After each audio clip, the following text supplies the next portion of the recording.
Now that we've created a class to hold the information that we get from the XML, let's go ahead and plug in the code that we need for our form to work. Now right up here above the class, we'll go ahead and add in the imports. This tells the application, well, the compiler I should say, actually where to find all of the pieces that we are using for building the rest of the functionality. Then here right inside the basic form, we're going to add in a couple of variables.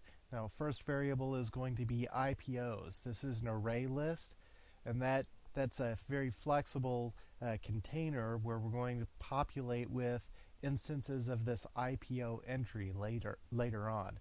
That will have a list of all of the IPOs that are upcoming, and then we can sort through those and change the order for display if we choose to, but all we really care about right now is some place to hold it so that we can then feed it into the data grid view and be able to look at the list.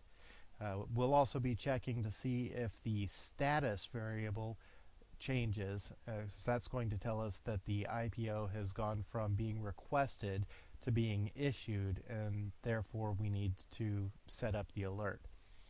We're also putting in a Boolean. This is a on or off switch.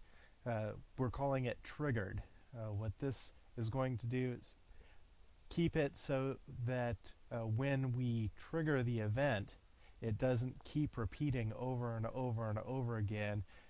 Once we do it once, we want to just stop. We don't want to keep sending out alerts or opening up web pages or sounding alarms every 5 seconds or however long our timer tick is set to. Now, just to get things started, we're going to set it up so that we've got this form event, and the form event we're going to use is load.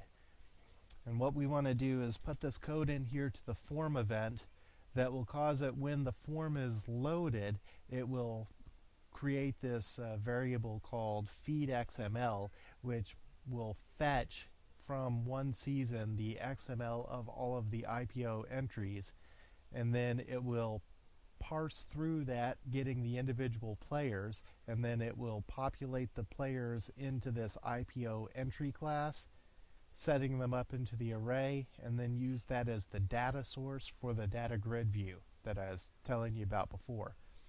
Now, in the code on the forum, you'll see that I replaced my API key with this XXXX number. Now, that's not going to work in its present format. We need to actually replace that XXX number with your API code.